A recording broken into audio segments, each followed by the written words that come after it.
बाल ऋग्वेदादि भाष्य भूमिका प्रकरण 5 भाग 2। कर्मकांड के देवता।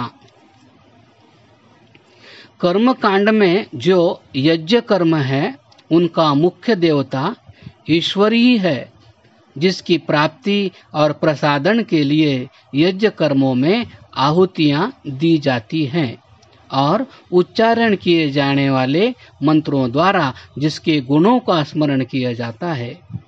परंतु कर्म कांड में यज्ञ शब्द का जब व्यापी अर्थ लिया जाता है तब यज्ञ कर्म में अन्य नाना देवताओं का भी परिगणन किया जाता है। इस व्यापी अर्थ में यज्ञ 3 प्रकार के होते हैं। पहला, एक तो अग्निहोत्र से लेकर अश्वमेध पर्यंत यज्ञ। दूसरा, प्रकृति से लेकर पृथ्वी पर्यंत जगत की रचना और शिल्प विद्या। तीसरा, सत्संग अर्थात परमात्मा और सज्जनों का संग। इन व्यापी अर्थों में अग्नि, वायु, सूर्य, नक्षत्र, ग्रह, उपग्रह, पृथ्वी आदि की रचना के नाना तत्व, माता पिता, आचार्य, विद्वान तथा अतिथि आदि भिन्न भिन्न कर्मों के नाना रूप देवता हैं। परंतु अग्निहोत्र आदि यज्ञों में मुख्य देवता परमेश्वर ही है। देव या देवता का अर्थ। देव और देवता पर्यायवाची शब्द हैं। इन दोनों शब्दों का अर्थ और भाव एक ही है। देव शब्द के 3 अर्थ होते हैं। पहला, दान देने वाला, दूसरा, प्रकाश करने वाला तथा तीसरा, सत्योपदेश करने वाला। दान का दाता तो मुख्य एक ईश्वर ही है, जिसने कि जगत के सब पदार्थ दे रखे हैं। विद्वान मनुष्य भी विद्या आदि पदार्थों को देने से देव कहलाते हैं। प्रकाश करने से सूर्य आदि लोकों का नाम भी देव है तथा शब्द, स्पर्श, रूप, रस, गंध, सत्यासत्य इत्यादि अर्थों का प्रकाश करने से 5 इंद्रियों और मन को भी देव कहते हैं। सत्योपदेश करने से माता पिता, आचार्य, अतिथि भी देव कहते हैं। परंतु उपासना में तो इष्ट देव परमेश्वर ही है, जो कि महादानी, सूर्य आदि लोकों का भी प्रकाशक तथा वेदों द्वारा सत्योपदेश करता है। इसलिए परमेश्वर ही मुख्य देव है। उपर्युक्त का सार। उपर्युक्त सूर्य आदि 5 इंद्रियां तथा मन तथा माता पिता, आचार्य आदि सांसारिक व्यवहारों की सिद्धि में अर्थात सांसारिक कर्मकांड में देव कहते हैं। परंतु यज्ञ कर्मों, उपासना और विज्ञान कांड में एकमात्र परमेश्वर ही सबका इष्ट देव है, क्योंकि वही स्तुति, प्रार्थना, पूजा और उपासना के योग्य है।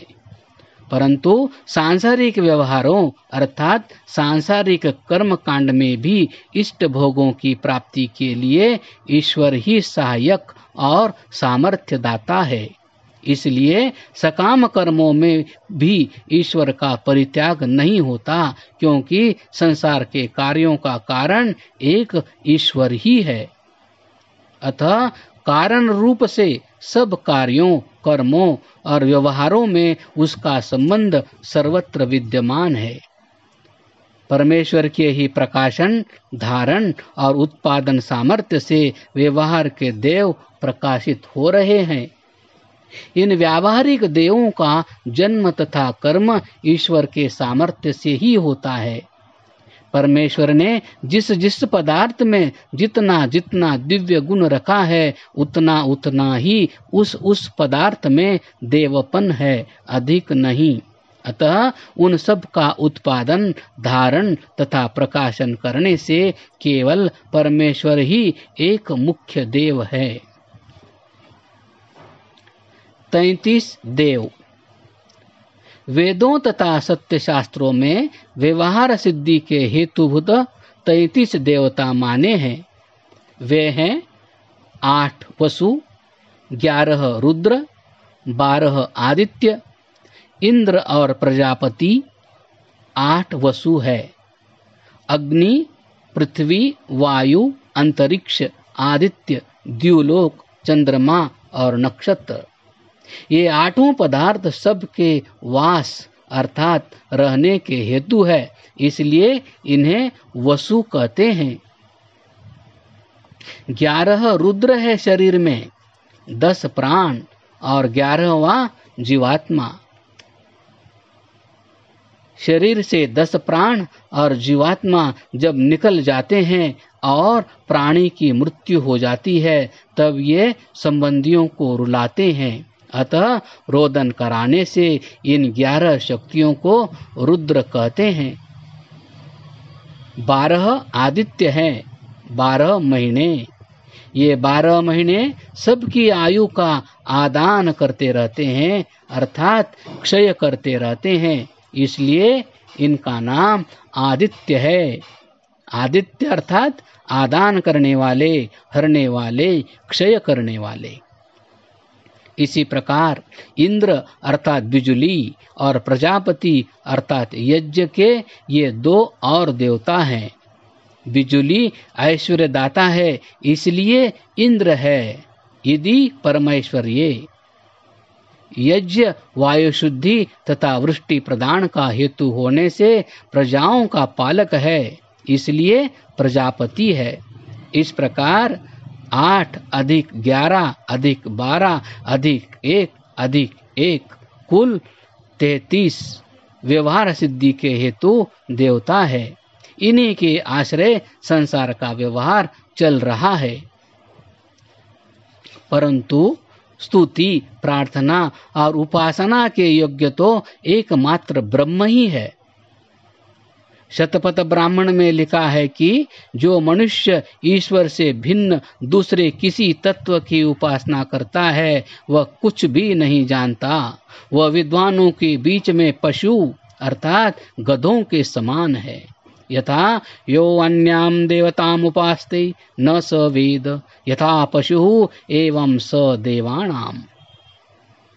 वेदों में व्यवहार सिद्धि के हेतुभूत अग्नि आदि प्राकृतिक देवों का जब वर्णन होता है, तब इन वर्णनों में भी सर्वत्र परमात्मा सत्ता अन्वित हुई समझी जानी चाहिए, क्योंकि अग्नि आदि प्राकृतिक देव परमेश्वर की ही व्यापकता और रचना शक्ति के द्वारा दिव्य गुणों वाले हुए हैं। अग्नि आदि पदार्थों में जितना जितना प्रकाश है तथा इनमें जितने जितने दिव्य गुण हैं, उतना उतना उनमें देवपन भी है। इस बात के मानने में कोई हानि नहीं, परंतु वेदों में जहाँ जहाँ उपासना का वर्णन हुआ है, वहाँ वहाँ एक अद्वितीय परमेश्वर का ही ग्रहण करना उचित है। मूर्तिमान तथा मूर्ति रहित देवता। देवता 2 प्रकार के हैं, एक मूर्तिमान और दूसरे अमूर्तिमान अर्थात मूर्ति रहित। माता, पिता, आचार्य, अतिथि ये 4 मूर्तिमान देवता हैं और ब्रह्म अमूर्तिमान देवता है। पूर्वोक्त 8 वसुओं में अग्नि, पृथ्वी, आदित्य, चंद्रमा, नक्षत्र ये मूर्तिमान देवता है तथा 11 रुद्र, 12 आदित्य, मन, अंतरिक्ष, वायु, द्यौ, मंत्र ये मूर्ति रहित देवता है। 5 ज्ञानेंद्रियां, बिजुली और यज्ञ ये देवता मूर्तिमान और मूर्ति रहित अर्थात दोनों प्रकार के हैं। उपासना कांड। कई विचारक यह कहते हैं कि वेदों में पृथ्वी आदि जड़ पदार्थों की पूजा कही गई है। वे कहते हैं कि पहले आर्य लोग पृथ्वी आदि पंचभूतों की ही पूजा करते थे। कालांतर में आर्यों ने परमेश्वर को भी पूज्य जाना था, परंतु यह कथन असत्य है। आर्य लोग सृष्टि के आरंभ से ही आज पर्यंत इंद्र, वरुण, अग्नि आदि नामों द्वारा एक परमेश्वर की ही उपासना करते चले आए हैं। इस संबंध में वेदों तथा शास्त्रों में नाना प्रमाण मिलते हैं। यथा ओम इंद्रम मित्रम वरुणमग्निमाहु अथो दिव्यसः सुपर्णो गरुत्मान एकम सद्विप्रा बहुधा वदन्त्यग्निम यमं मात विश्वानमाहु। ऋग्वेद। अर्थात जो एक अद्वितीय सत्य ब्रह्म है, विद्वान लोग उसी के नाम इंद्र, वरुण, अग्नि, दिव्य, सुपर्ण, गरुत्मान, यम, मातरिश्वा आदि कहते हैं। एतमग्निम वदन्ते के मनुमन्ये प्रजापतिम इंद्रमे के परे प्राणम परे ब्रह्म शाश्वतम। यह मनुस्मृति का वचन है।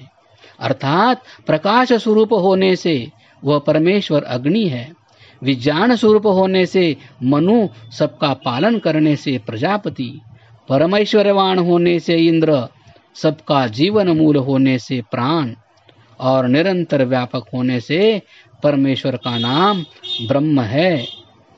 प्रकरण 5 समाप्त हुआ।